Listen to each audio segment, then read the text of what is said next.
Alright, today we're going to look at the E-Glide G60, also known as the Levy scooter, and it's an electric scooter, and we're going to look at how to make it quieter when you turn it on and off. Check this out. It's pretty loud, and same when you turn it off.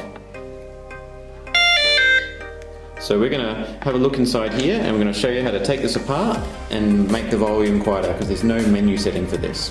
We'll be right back.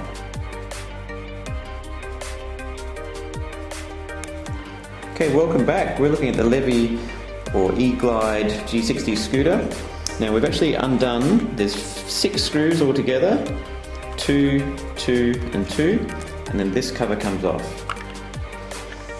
Inside there is the main controls for the scooter and the LCD display.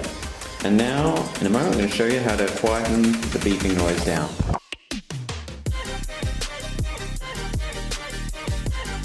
Okay, now put a microfiber cloth here so that if you drop any screws they don't go inside the battery compartment. Now around the back of the LCD display there was 3 screws holding it in place.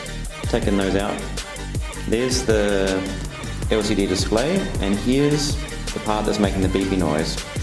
So we get some electrical tape. Take a tiny piece of that. Cover up the top of that little speaker there.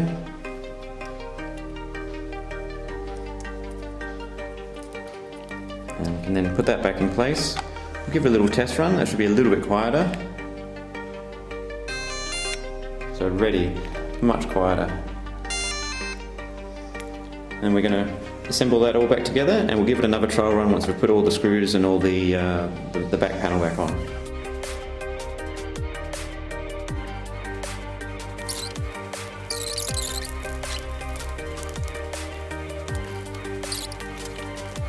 Okay, there we have it.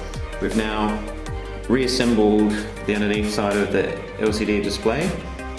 We've taken out our screw drop protection. Going to close it back up. Let's give it a test run, fully assembled. There we have it, much quieter than before. So you can put extra layers of electrical tape around there, or you can do a bit of silicone or something like that to block the sound, but anything to block that little piezo speaker will reduce the sound of your Levy or E-Glide G60. Alright, thanks for watching. Hope this trick works for you too. Bye for now.